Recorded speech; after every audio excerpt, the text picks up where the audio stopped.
seluruh panitia pelaksana pada acara pagi. Bahkan karunia-Nya kepada kita untuk bisa berkumpul di tempat yang insya Allah penuh barokah ini.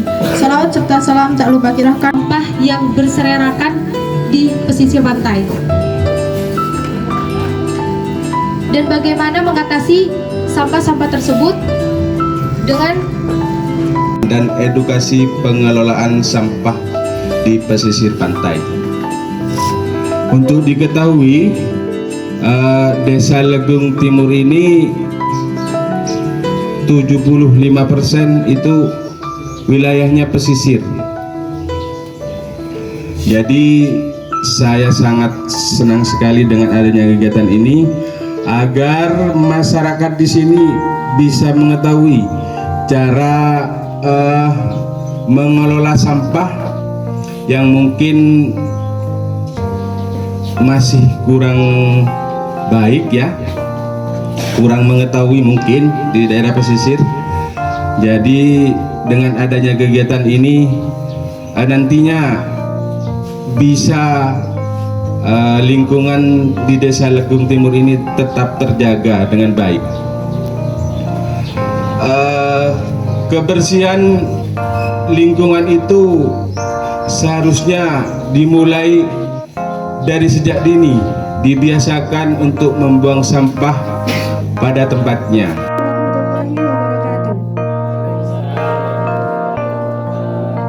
Selamat pagi teman-teman, Bapak Ibu hadirin sekalian. Semoga kita selalu dalam keadaan sehat. Saya Shidida Ovia Tamara selaku moderator pada kesempatan kali ini yang akan memandu. Assalamualaikum warahmatullahi wabarakatuh. Waalaikumsalam warahmatullahi wabarakatuh. Yang saya hormati Kepala Desa atau yang mewakili, yang saya hormati Bapak Kapolsek Legung Timur atau yang mewakili, dan yang saya hormati Bapak dari Satpol PP Kabupaten Sumeneb yang juga saya hormati, serta teman-teman KKN 16 Legung Timur yang saya banggakan, serta yang saya hormati pula adik-adik siswa dan masyarakat di Desa Legung Timur yang sangat-sangat saya banggakan. Bapak Ibu dan juga adik-adik siswa, mungkin dari banner ini ataupun juga flyer yang sudah di-share oleh teman-teman KKN ini, kita sudah sedikit memiliki pandangan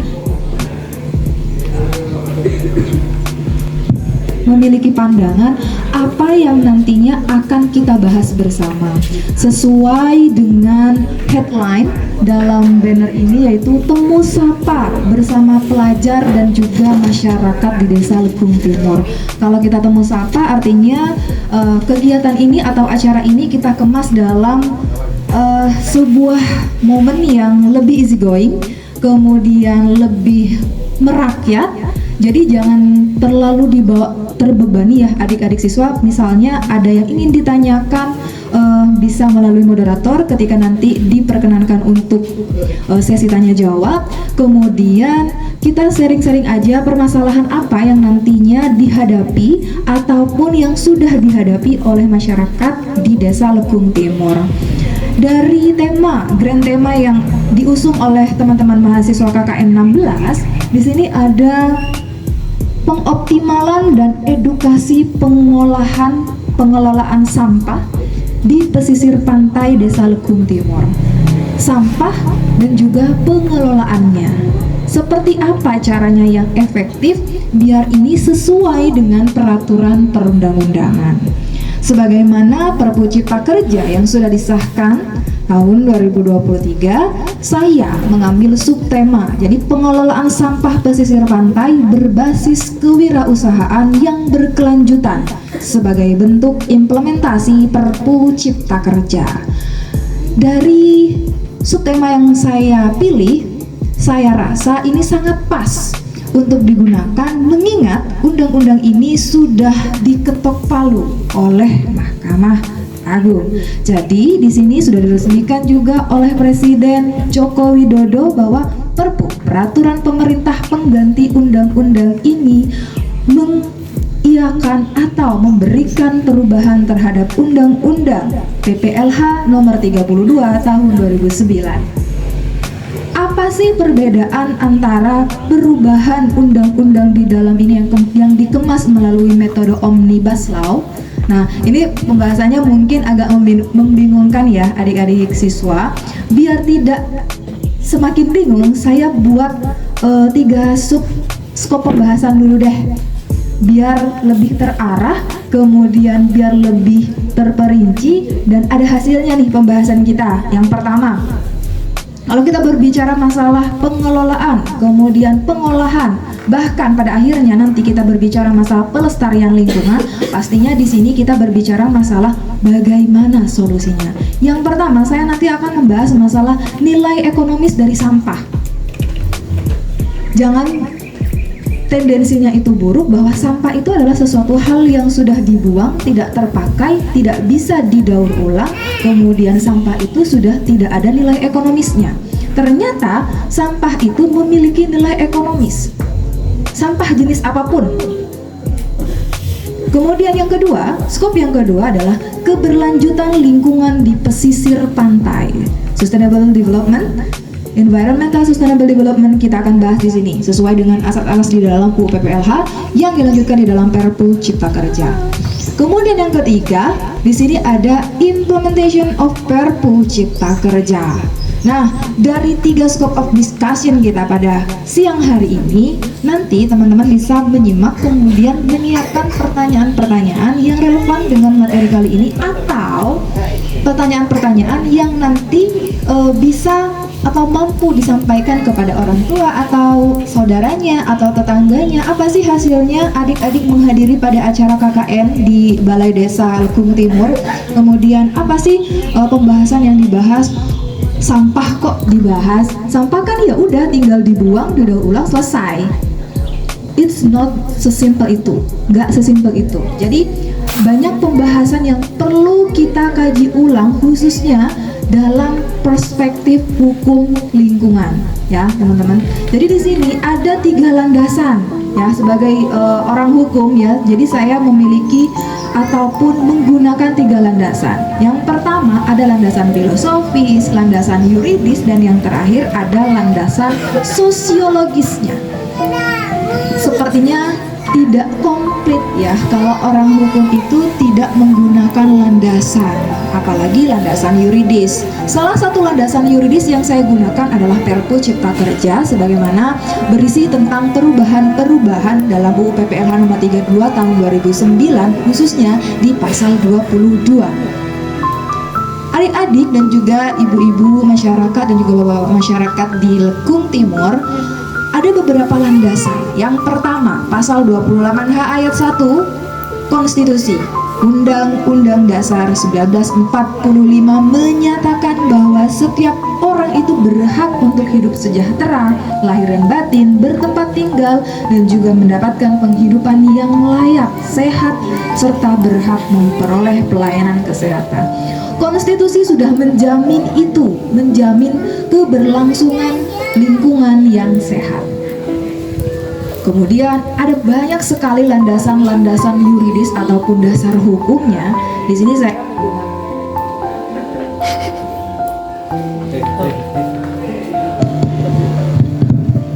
saya lanjut. Di sini saya menggunakan banyak sekali landasan, tapi fokus utama saya di sini adalah Perpu Cipta Kerja. Bagaimana Perpu Cipta Kerja itu tidak seburuk itu yang dipandang oleh masyarakat berdasarkan hasil ataupun berita-berita yang telah banyak beredar yang katanya Undang-Undang Cipta Kerja itu memberikan dampak buruk khususnya bagi lingkungan. Ada banyak perubahan memang. Ada banyak perubahan di dalam Perpu Cipta Kerja terkait isi di dalam masing-masing klausul di dalam Undang-Undang Pengelolaan Lingkungan Hidup Nomor 32 Tahun 2009. Selain itu, untuk memperkuat landasan yuridis kita, di sini saya juga menggunakan Perda Kabupaten Sumeneb Nomor 12 Tahun 2012 tentang pengelolaan sampah. Kemudian ada Perbuk Peraturan Bupati Sumeneb Nomor 12 di Jakarta baru saja ditetapkan sebagai daerah dengan udara terburuk di dunia. Betapa mirisnya kita, ibu kota kita, yang katanya IKN nantinya akan dipindahkan ke Kalimantan, ternyata menyisakan banyak PR, khususnya masalah lingkungan yang sangat memprihatinkan. Lalu bagaimana nanti pertanggungjawaban pemerintah selaku penyandang pertanggungjawaban ini, sebagaimana yang tertuang di dalam pasal 33 ayat 3, bahwa pemerintah Indonesia tidak hanya menguasai tapi juga mengelola apa yang menjadi aset, dan ini semuanya diperuntukkan sebesar-besarnya untuk kemakmuran rakyat.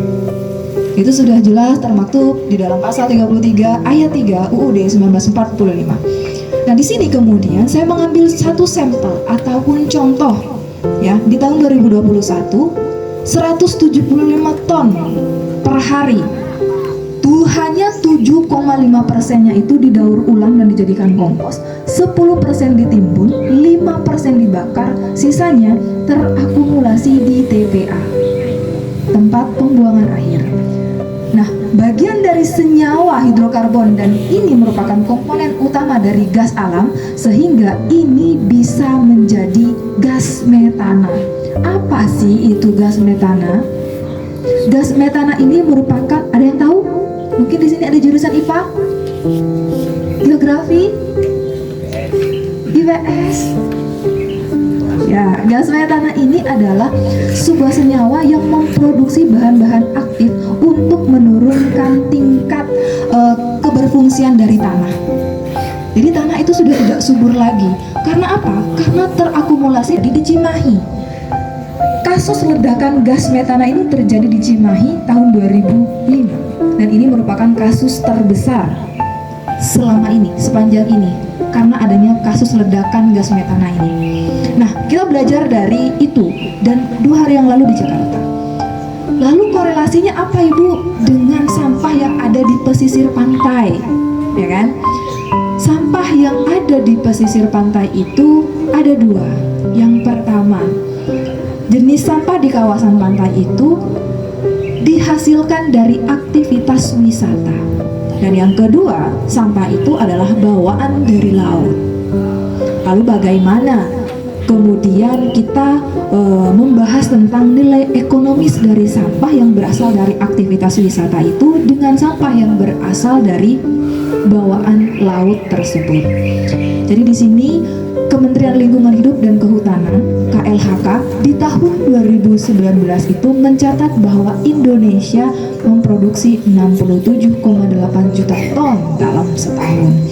Lalu penanganan sampah seperti ini sebenarnya juga diatur di Perda Kabupaten Sumeneb nomor 12 tahun 2012. Nah, ini sebenarnya hanya yang diatur itu adalah pengelolaan sampah rumah tangga dan sampah sejenis rumah tangga. Lalu bagaimana, Ibu? Apakah Perda ini cukup ataupun bisa mengakomodir permasalahan-permasalahan sampah yang berada di pesisir pantai? Jawabannya belum cukup. Instrumen hukum dan juga dasar hukum, landasan yuridis untuk memperkuat penyelesaian sampah khususnya di pesisir pantai itu tidak cukup hanya dengan Perda Kabupaten Sumeneb nomor 12 tahun 2012. Sebagaimana yang disampaikan oleh Bapak Kapolsek tadi, bahwa di sini 75% adalah masyarakatnya hidup di daerah pesisir pantai. Sedangkan di Madura itu terdiri dari 126 pulau. Harusnya pemerintah Kabupaten Sumeneb juga sudah mulai menata, baik itu dari sisi tata letak wilayahnya, di mana yang akan ditetapkan sebagai wilayah ekoregionnya ataupun sebagai daerah-daerah wisata, daerah pesisir pantai yang berpotensi sebagai daerah wisata nantinya, itu harus diakomodir dalam sebuah peraturan daerah, bahkan peraturan bupati. Kemudian saya merangkum dari Perda nomor 12 tahun 2012 itu, apa sih penanganan sampah seperti apa? Yang pertama, kita bisa lakukan dengan cara pemilahan, kemudian yang kedua pengumpulan, yang ketiga pengangkutan, yang keempat pengolahan, dan yang terakhir baru pemrosesan akhir sampah, dilimpahkan atau diangkut ke TPA. tempat pemrosesan akhir. Nah, strategi apa sih Ibu selain tahapan-tahapan itu yang kita lakukan? Apakah ini cukup untuk menyelesaikan permasalahan sampah di pesisir pantai? Ada banyak strategi untuk memberikan ataupun menumbuhkan nilai ekonomis dari sampah itu. Kadang kita sulit nih membedakan ataupun memisahkan antara sampah basah, sampah kering, kemudian sampah yang produktif, sampah medis, bahkan sampah sisa-sisa hasil kegiatan aktivitas wisata. Kita memang harus bisa membedakan itu. Kita bisa melaksanakan itu memang dimulai dari diri kita sendiri. Kalau kita sudah berinisiatif untuk mulai mendisiplinkan diri untuk membuang minimal ya adik-adik dan juga Bapak Ibu, buanglah sampah sesuai dengan tempatnya. Minimal itulah. Meskipun teman-teman sulit membedakan antara sampah yang bisa didaur ulang dengan sampah yang butuh pemrosesan untuk dapat didaur ulang. Sampah ini memiliki peluang lapangan usaha. Kenapa saya mengambil tema kewirausahaan? Ada 6R. Yang pertama, rethink, refuse, reduce, reuse, recycle, dan repair. Rethink, kita memikirkan kembali. Kita memikirkan kembali dalam hal apa? Keberlanjutannya. Apakah sampah ini memiliki impact factor terhadap lingkungan kita di masa-masa yang akan datang? Dan yang kedua, reuse, menolak. Contohnya, sampah yang dibakar. Itu kita harus bisa menolak untuk itu. Jadi mindset kita untuk bisa menghilangkan sampah. Contohnya di samping saya misalnya ada sampah yang bekas dibakar. Ini tidak hanya mengurangi fungsi dari tanah itu sendiri, tapi juga kualitas udara. Itu kita harus bisa menolak untuk itu. Walaupun itu sangat sulit dan menjadi PR besar, bahkan bagi saya sendiri, tapi kita bisa memulainya dari sekarang. Kemudian yang ketiga, reduce, mengurangi. Walaupun kita tidak bisa memberikan banyak kontribusi, paling tidak kita itu tidak menambah. Kita harus bisa mengurangilah minimal. Dengan cara apa? Yaitu mengelola sampah dengan cara mengoptimalkan, memunculkan nilai ekonomis dari sampah itu. Kemudian yang selanjutnya, yang keempat, di sini ada reuse, menggunakan kembali. Jadi sampah plastik, kemudian sampah elektronik, sampah rumah sakit, sampah medis, sampah di pesisir pantai itu bisa didaur ulang. Bisa digunakan kembali, bisa di-recycle, didaur ulang, dan terakhir di-repair, diperbaiki. Dan itu bisa dijual, menghasilkan pendapatan, pemasukan bagi masing-masing daerah. Ya Ibu, itu teorinya gampang. Pengaplikasiannya gimana Ibu? Sementara di sini kita masih terkendala dengan biaya, kita terkendala dengan sistem, kemudian kita terkendala dengan kolaborasi. Ya, itu adalah kendala-kendala yang kita alami sangat dekat dengan kita. Nah, kendala itu bisa kita lakukan dan bisa kita selesaikan dengan apa? Kita lihat deh di Perpu Cipta Kerja sekarang sudah semakin mudah. Banyak percepatan kegiatan usaha yang diberikan kelancaran oleh pemerintah untuk bisa segera mengelola usaha-usaha kita. Jadi usaha kita dalam hal ini itu tidak hanya dalam bidang pengelolaan, dalam bidang misalnya kalau di sini tambah udang, ya tambah udang. Nah itu kan biasanya butuh analisis mengenai dampak lingkungan atau AMDAL-nya. Lalu bagaimana dengan pelaku usaha mikro yang berada dalam tataran menengah ke bawah, itu bagaimana proses perizinannya, lalu bagaimana legalitasnya, semuanya diatur dalam Perpu Cipta Kerja. Dan Perpu Cipta Kerja itu memberikan kemudahan bagi Bapak Ibu untuk melakukan kegiatan-kegiatan usaha itu dengan tanpa melakukan izin langsung kepada pemerintah provinsi. Kalau dulu itu harus izin langsung kepada pemerintah provinsi, dan sekarang izin langsung dalam hal lingkungan hidupnya ya, bukan perizinan berusahanya, tapi lingkungan hidupnya. Jadi basis usaha yang memiliki potensi terhadap keberlangsungan hidup, lingkungan hidupnya, misalnya nih yang mempengaruhi terhadap kesehatan masyarakat dan juga kesehatan lingkungan, itu harus mendapatkan izin lingkungan terlebih dahulu sebelum izin berusaha. Itu di peraturan yang dulu, di Undang-Undang Nomor 32 Tahun 2009 yang dulu. Sedangkan di Perpu Cipta Kerja itu sudah tidak demikian, sudah diberikan kemudahan bagi kita, bagi para pengusaha mikro, makro, itu juga bisa sudah mengurus izinnya tanpa perlu melalui tingkat provinsi. Sekarang di sini Bapak Ibu, pengelolaan sampah itu sebenarnya tidak hanya bisa kita lakukan secara manual atau secara inkonvensional saja.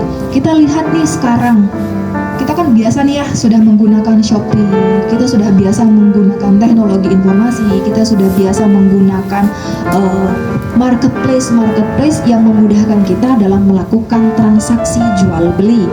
Kita gunakan dan juga manfaatkan sampah-sampah itu, kita kembangkan, misalnya mengubah menjadi energi listrik. Bagaimana caranya itu kita bisa promosikan di Shopee, itu bisa. Jadi di Shopee itu sudah banyak sekali layanan yang bisa kita kerjasama, kolaborasi. Sekarang sudah banyak kemudahan-kemudahan yang bisa kita lakukan, Bapak adik-adik siswa, khususnya nih siswa yang sekarang melek digital.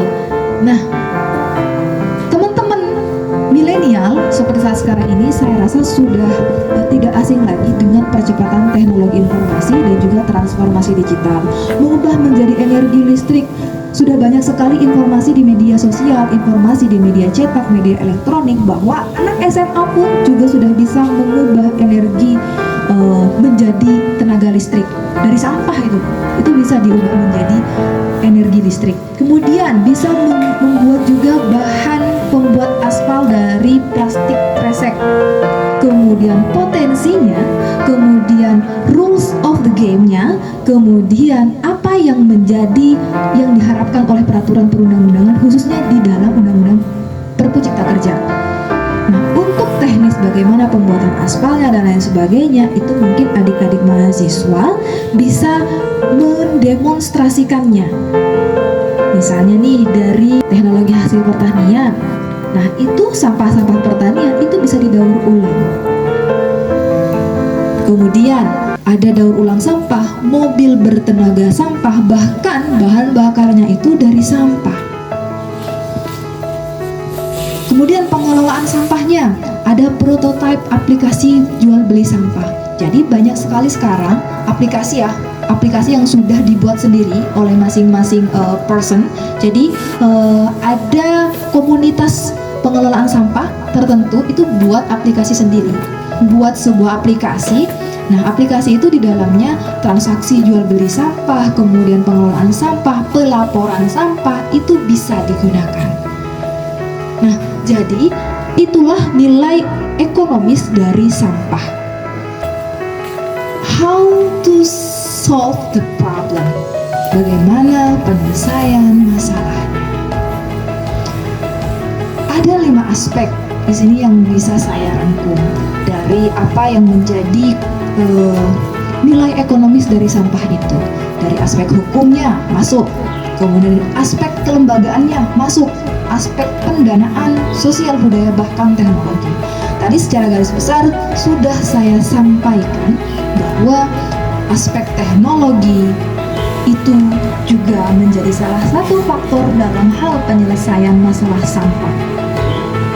Lalu bagaimana dengan aspek kelembagaannya, Ibu? Aspek kelembagaan ini maksudnya adalah kolaborasi inovasi. Sekarang pemerintah daerah Kabupaten Sumeneb dengan jargonnya Sumeneb Pentahelix itu sudah membuka semua akses untuk bisa menyelesaikan permasalahan-permasalahan di Kabupaten Sumeneb, khususnya masalah kolaborasi. Siapa yang berkolaborasi? Tentunya pemerintah, masyarakat, dunia pendidikan, pers, dan semua lembaga yang berkaitan. Semuanya merangkul menjadi satu dalam konsep Pentahelix. Kemudian bagaimana dari sisi pendanaannya? Pengalokasian dana. Pengalokasian dana ini memang menjadi hal yang sangat ditakutkan untuk memulai. Kadang tadi saya sudah memberikan gambaran terkait bagaimana sih nilai ekonomisnya, kemudian aturannya, kemudian landasan-landasannya. Sekarang dananya Ibu, dananya nggak ada. Kita sudah kerjasama, kita sudah MOU dengan pihak ini, pihak ini, pihak ini. Tapi kita nggak bisa bergerak karena dananya nggak ada. Ini bisa kita selesaikan bersama dari bawah. Pengalokasian dana itu bisa kita lakukan dan bisa kita musyawarahkan kepada siapa? Kepada pihak-pihak yang nantinya akan mendapatkan banyak manfaat dari kegiatan ini, khususnya contohnya di pemerintah desa.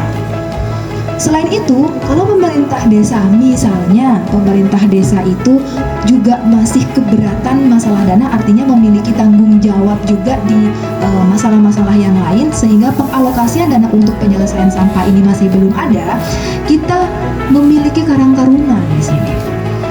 Contohnya ya, saya contohkan di desa Kebun Dadabar. Di sana sekarang sudah mulai menata untuk menjadi desa wisata. Itu diprakarsai oleh karang tarunanya. Contohnya di wisata mangrove. Itu salah satu inisiasi bukan dari pemerintah desa, tapi dari masyarakat desanya yang dipelopori oleh salah satu karang tarunanya. Kemudian di itu Pagar Batu Pak, benar.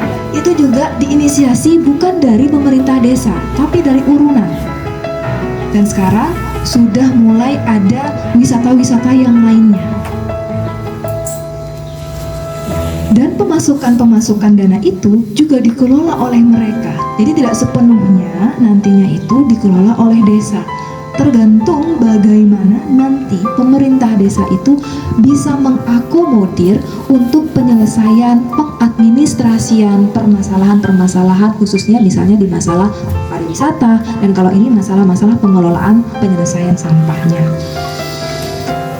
Saya rasa dari sekian banyak aspek-aspek yang dapat mempengaruhi penyelesaian permasalahan sampah ini, di sini saya ingin menyampaikan ini pengedukasian saja Bapak Ibu, untuk lebih memberikan wawasan lingkungan dan juga edukasi hukum kepada kita semua, kepada saya sendiri, kepada teman-teman mahasiswa KKM 16, bahwasanya sadar akan kepentingan lingkungan hidup yang sehat, yang berkelanjutan tersebut itu menjadi hal yang sangat-sangat dihargai oleh kita semua. Kemudian sadar akan konsekuensi hukumnya sebagai subjek hukum, karena teman-teman, bukan berarti kita membuang sampah sembarangan itu tidak ada konsekuensi hukumnya. Nanti saya akan sampaikan konsekuensi hukumnya itu apa dan diatur di mana. Kemudian pola tata kelola sampah yang sistematis, menyeluruh, dan juga berkesinambungan itu menjadi bagaimana kita itu bisa tetap stay, kita itu bisa tetap sustainable development ke depannya untuk menyelesaikan permasalahan-permasalahan sampah. Nah, teman-teman mahasiswa, kemudian teman-teman siswa, di sini ada beberapa larangan. Seperti yang saya sampaikan, konsekuensi-konsekuensi hukum itu juga diatur. Bahkan membuang sampah itu tidak pada tempatnya. Di mana Bu? Itu diatur di Perda Kabupaten Sumeneb nomor 12 tahun 2012, tepatnya di pasal 16. Jadi setiap penduduk atau pemilik atau penghuni bangunan itu dilarang membuang sampah atau yang dianggap sampah ke dalam sungai, bantaran sungai, got, saluran-saluran air, gang, taman, lapangan, serta tempat-tempat umum yang lainnya. Membakar sampah itu juga dilarang. Menutup selokan dilarang. Membuang air besar di tempat-tempat yang telah ditentukan di instansi pelaksana itu dilarang. Membuang sampah di luar lokasi pembuangan yang telah ditetapkan tanpa izin tertulis dari bupati itu juga dilarang. Membuang barang-barang atau kotoran yang dikategorikan sebagai sampah, misalnya nih batang pohon, benda-benda yang berbau, kemudian bangkai hewan, dan ini butuh untuk digunakan alat-alat pemusnah. Misalnya, kalau di dalam dunia kesehatan ada yang namanya insinerator. Insinerator ini adalah alat untuk pemusnah sampah-sampah medis. Misalnya, bekas alat suntik, kemudian sarung tangan. Itu sebenarnya bukan sampah biasa, artinya itu ada virusnya. Itu kalau dibiarkan bergabung dengan senyawa-senyawa yang lainnya, itu bisa menimbulkan virus lain. Makanya itu harus dimusnahkan, dihancurkan menggunakan dengan alat khusus, yaitu alat insinerator. Kemudian dilarang juga membuang sampah di tempat penampungan sampah sementara di luar jam-jam yang telah ditetapkan untuk itu. Jadi kegiatan pengelolaan sampah ini dapat dipidana kurungan paling lama 6 bulan dan atau denda itu paling banyak 50 juta rupiah. Ini bukan sebagai momok bagi kita, tapi sebagai penyemangat dan juga sebagai landasan agar bisa menyadarkan kita bahwa ternyata sebahaya itu ya membuang sampah tidak pada tempatnya. Kemudian sebahaya itu ya ketika lingkungan kita itu dipenuhi dengan sampah. Nah, dari sini kita juga berpikir nih ke depannya, sustainable development-nya, environmentalnya. Kalau kita sudah mendeskripsikan itu di dalam benak kita, di dalam pikiran kita, dan kita aplikasikan dalam kehidupan kita sehari-hari, maka untuk kegiatan selanjutnya itu juga akan ikut serta. Misalnya nih, adik-adik siswa dan juga bapak ibu masyarakat di sini, misalnya untuk kegiatan-kegiatan, misalnya sekarang ini kan banyak kegiatan HUT RI 17 Agustus, banyak pasti orang-orang yang berjualan di pinggir jalan, kemudian membuang sampah plastiknya di pinggir jalan dan tidak pada tempatnya. Kita mulai dari situ dulu, karena banyaknya hajatan-hajatan yang ada di daerah itu juga mengumpulkan massa, itu juga mengumpulkan sampah yang semakin banyak. Tidak hanya dari aktivitas itu, aktivitas pariwisatanya, tapi juga dari aktivitas masyarakat desanya. Di sini pengelolaan sampah itu salah satu asas yang digunakan adalah keberlanjutan atau sustainable development itu. Selain itu ada asas keadilan, asas kesadaran, keselamatan, dan yang terakhir adalah asas nilai ekonomi. Ini yang saya tekankan, bahwa sampah itu juga memiliki nilai ekonomis yang tinggi kalau kita mampu untuk mengalokasikan, menempatkan, menyesuaikan dengan kebutuhan, bahkan kemampuan masyarakatnya untuk bisa mengelola sampah itu dengan baik. Waktu saya tinggal berapa menit lagi, Mbak? 10 menit lagi. Oke, saya lanjutkan. Jadi, Perda dan juga peraturan Bupati Kabupaten Sumeneb itu mendukung untuk pengoptimalan sampah. Hanya saja, seperti yang saya sampaikan di awal, untuk pengoptimalan sampah daerah pesisir itu masih belum ada aturan yang mampu mengakomodir untuk itu. Ini hanya peraturan untuk mengakomodir secara keseluruhan, tapi khususnya untuk peraturan terkait dengan pengelolaan sampah di pesisir pantai secara basically itu masih belum diatur. Tapi Tapi sementara itu kita bisa menggunakan Peraturan Bupati Nomor 12 Tahun 2018 dan juga Perda Kabupaten Sumeneb Nomor 12 Tahun 2012 itu. Kemudian untuk pengembangan kawasan perdesaan pengolahan sampah di Kabupaten Sumeneb itu banyak sekali ataupun sudah diatur di dalam pasal 16 Perbup Sumeneb 12 tahun 2018 itu. Kita sebenarnya apakah kurang informasi ataukah kurang sosialisasi atau bagaimana sehingga di daerah-daerah perdesaan itu termasuk ya di daerah-daerah perkotaan juga masih jauh dari kawasan perdesaan pengolahan sampah yang baik. Entah itu dari kesadaran masyarakatnya atau bagaimana, kita bisa kaji bersama di sini. Kita bisa discuss di sini, kita bisa sharing system di sini.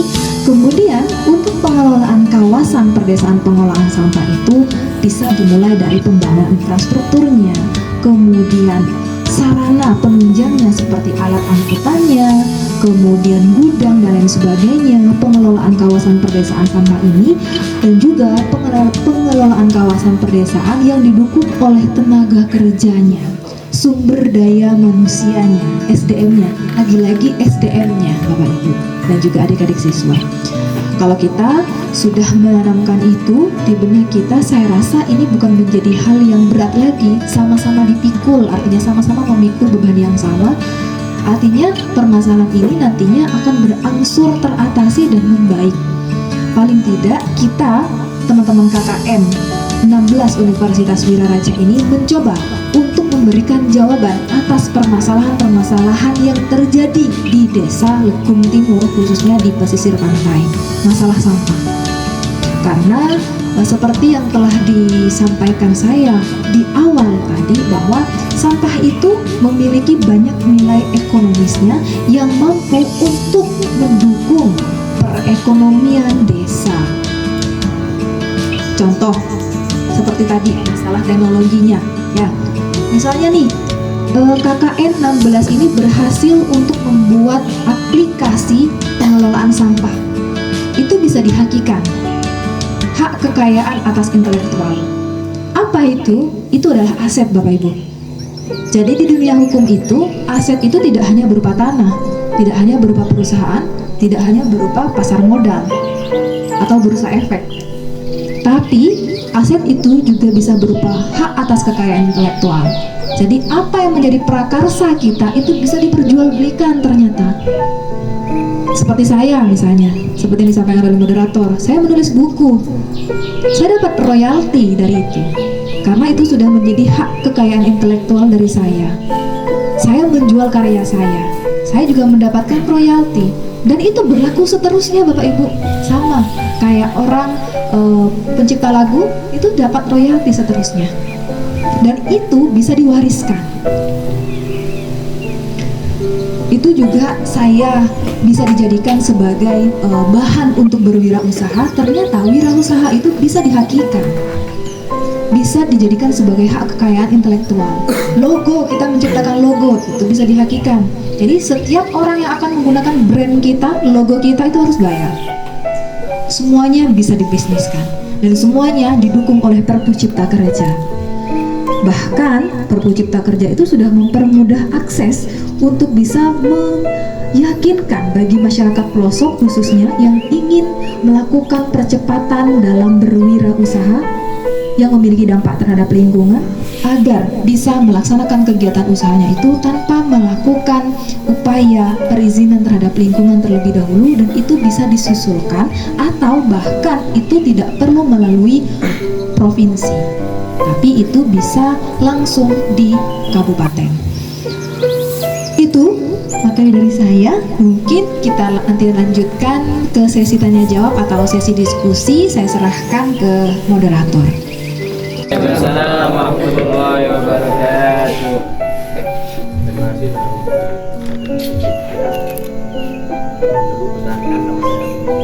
Saya ingin menanyakan tadi Ibu Emi membahas tentang buang sampah sembarangan, buang sampah sembarangan. Dan terus di sini ada juga pembuangan limbah ke pantai tanpa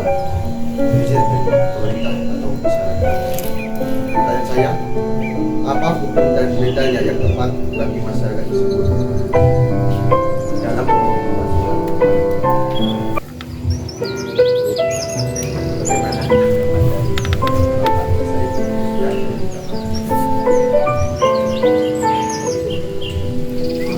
Waalaikumsalam warahmatullahi wabarakatuh. Kenalkan, nama saya Mustafa. Langsung saja kepada pembahasan, saya akan bertanya, maaf sedikit menyimpang, yakni Bu Evi sudah menjelaskan tadi bahwa buang salah satu peraturan yakni buang air besar sembarangan. Nah, di sini loyalitasnya masyarakat Legung Timur itu sering buang sebelumnya sering buang air besar itu ke pantai itu. Nah, di sana bagaimana tanggapan dari KKN tentang itu dan saran agar tidak terjadi seperti itu lagi. Sekian dari saya, terima kasih. Perkenalkan, nama saya Muhammad Febri Hoir dari mahasiswa Uniba Nagura. Saya ingin bertanya kepada kakak pemateri, bagaimana dengan desa yang tidak difasilitasi oleh pemerintah desa dari tempat sampah, bank sampah ataupun mobil pengangkut sampah? Baik, terima kasih. Dari Mas Agung terkait hukum buang sampah sembarangan di pembuangan limbah pantai, itu bagaimana hukumnya, Bu? Dan juga apa sekiranya sanksi yang mungkin bisa nanti dijatuhkan, gitu Ibu? Bisa langsung dijatuhkan.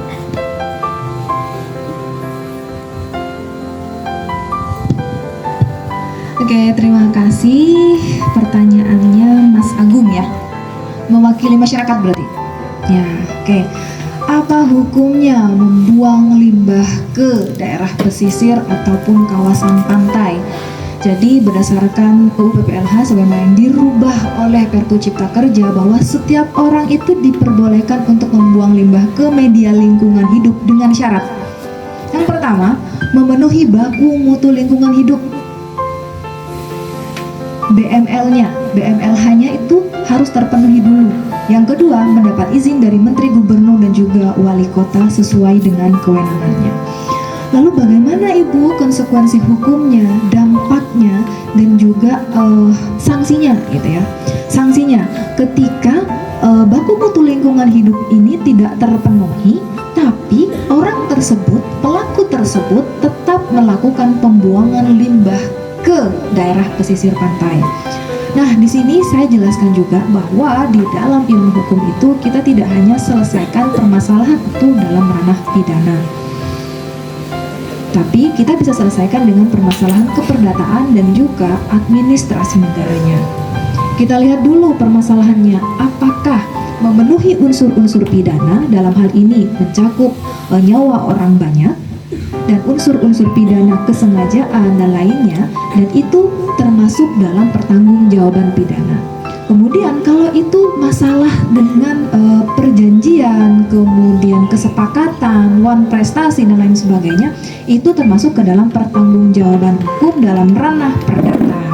Jadi kalau dalam ranah perdata itu adalah konsekuensi hukumnya itu adalah pertanggungjawaban secara keperdataan, contohnya ganti rugi, pembayaran pemulihan, ya, pemulihan lingkungan hidup itu juga bagian dari keperdataan. Sementara untuk administrasi negaranya, HTN-nya, hukum tata negara dan juga administrasi negaranya, itu kita bisa selesaikan atau kita lihat dari legalitas orang tersebut atau pelaku usaha tersebut, apakah dia itu sudah memiliki izin atau tidak. Contohnya nih, di Desa Lekung Timur misalnya ada salah satu warga yang membuat tambak udang.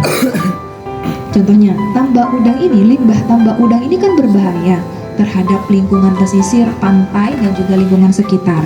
Kita lihat apakah pelaku usaha tambak udang ini memiliki izin atau tidak, itu kita bisa sengketakan administrasi negaranya. Jadi izinnya itu, izin beroperasi itu kita bisa sengketakan, kita bisa ajukan gugatan TUN. Itu 3 caranya. Kemudian langsung aja Bang, gimana Mbak? Ke pertanyaan kedua. Oke. Kemudian untuk pertanyaan kedua dari adik Mustafa. Tadi saya sempat membahas tentang larangan untuk membuang hajat, membuang air besar ke tempat-tempat yang telah ditentukan ataupun dilarang oleh peraturan daerah Kabupaten Sumeneb. Lalu bagaimana tanggapan saya dan juga saran saya?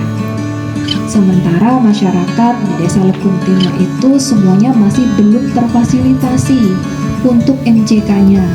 Sedangkan itu sangat mengganggu terhadap lingkungan, kesehatan lingkungan, bahkan kesehatan manusia itu sendiri.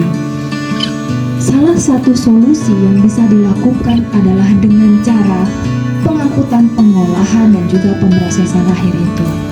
Kalau misalnya tidak mendapatkan tempat yang layak untuk membuang hajat tersebut, maka itu bisa dilakukan di daerah tersebut ataupun di daerah pantai itu, asalkan kita itu bertanggung jawab atas apa yang telah kita lakukan. Contohnya nih, kita sudah membuang hajat kita di daerah pantai, tapi itu harus diselesaikan. Jangan sampai langsung dibuang gitu aja. Tapi kita bagaimana? Mohon maaf ya, agak jorok mungkin ya. Jadi bahasan ini, buang air besar ini, jadi kita bisa selesaikan, artinya kita kubur atau bagaimana, dan itu bisa ke pemulihan, recycle-nya.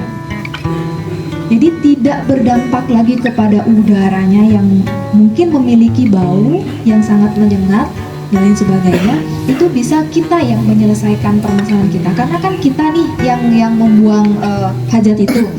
Sementara nanti yang menikmati aromanya itu kan orang banyak. Jadi kita harus bertanggung jawab atas apa yang kita lakukan.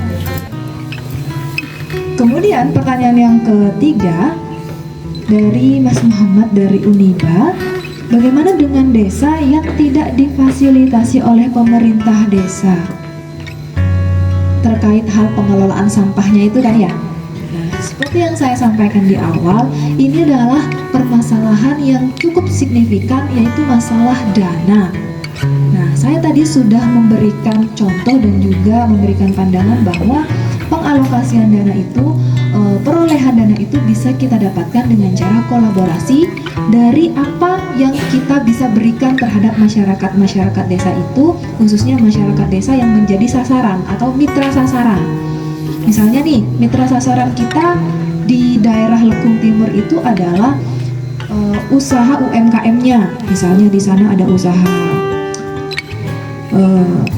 tahu, pabrik tahu dan lain sebagainya. Nah, itu limbah tahunya itu kan memiliki bau dan juga sangat menyengat dan bisa mengubah terhadap tekstur tanah, air, dan juga udara di daerah itu.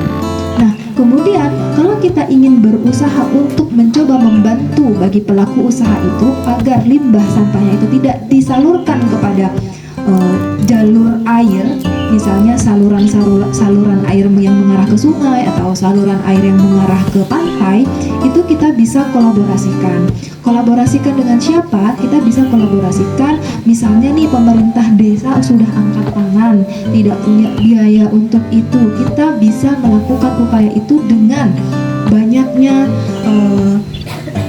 perguruan tinggi. Contohnya nih, perguruan tinggi seperti Universitas Wiraraja. Universitas Wiraraja itu mengadakan KKN juga bagian dari pengabdian kepada masyarakat.